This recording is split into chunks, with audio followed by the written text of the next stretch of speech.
In the 16th century, as Europe teetered on the edge of religious upheaval, political control, and rebellion, two men rose to prominence as pillars of nobility and defenders of their people: Count Lamoral of Egmont and Count Philip de Montmorency of Hoorn.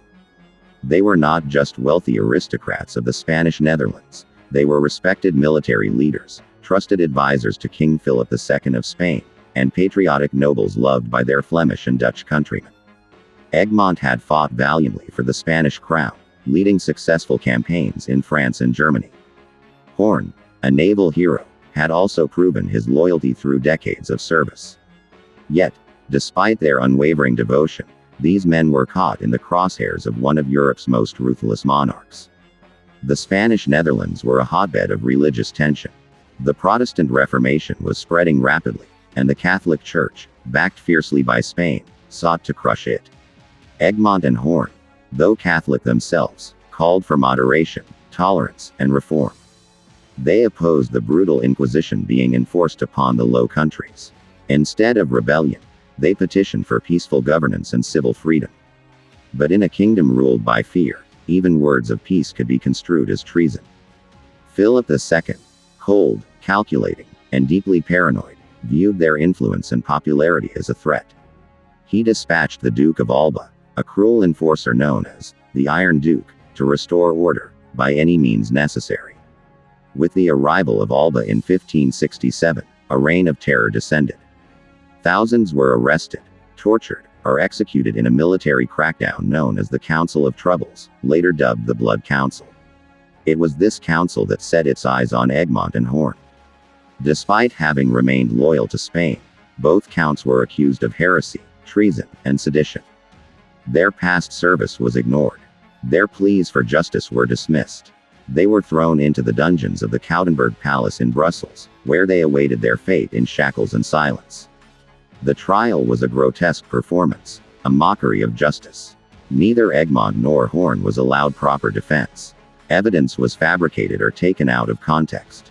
Alba ensured the verdict long before the trial had even begun. The people of Brussels, horrified, waited helplessly. Nobles across Europe begged for mercy. Even Catholic monarchs from other nations pleaded for clemency. But Philip II, unmoved by public outrage or international diplomacy, was determined to make an example. Mercy was weakness in his eyes.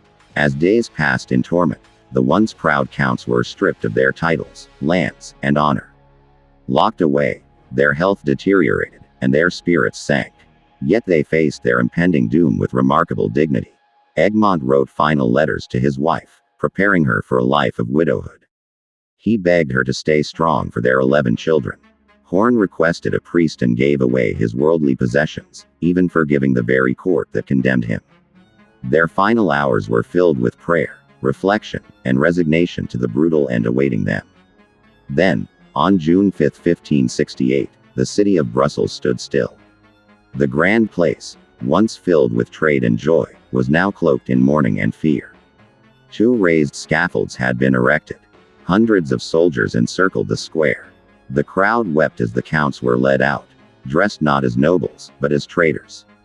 No trumpets, no ceremonies, just the cold clanking of chains and the echo of death. Count Egmont was the first to kneel. The sword rose high and in one cruel blow, his head was severed. Moments later, Count Hoorn followed.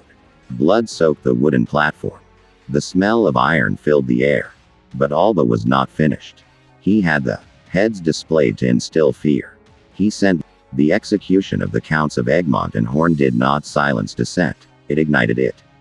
What Philip II and the Duke of Alba failed to realize was that in martyring these 2 noblemen, they created a symbol of resistance. The entire Low Countries were thrown into revolt. The 80 Years' War began, a protracted and bloody battle for Dutch independence from Spanish rule. Egmont and Hoorn became legendary figures. Ballads were written in their name. Streets and statues rose in their memory. Poets and revolutionaries invoked their sacrifice in calls to arms. Across Europe, kings and queens shuddered. The idea that even loyal, high-born nobles could be executed so callously sent shockwaves through the royal courts. Their deaths served as a grim warning. Loyalty meant nothing to tyrants. Justice was a tool for power. In France, England, and the Holy Roman Empire, political and religious leaders began to question the legitimacy of absolute monarchies. It was a turning point in European consciousness, a tragic event that laid bare the cruelty of unchecked authority. Even centuries later, the executions of Egmont and Hoorn are remembered as one of the cruelest state-sanctioned massacres of nobility in European history. Their story is not only one of death but of the resilience of human dignity in the face of tyranny. Their names are etched in history, not as traitors, but as heroes who died with honor, betrayed by the very kingdom they served. You've just witnessed one of the darkest punishments in history. But many more still lurk in the shadows. So if you dare, subscribe to Torture Vault, where every scream from the past still echoes.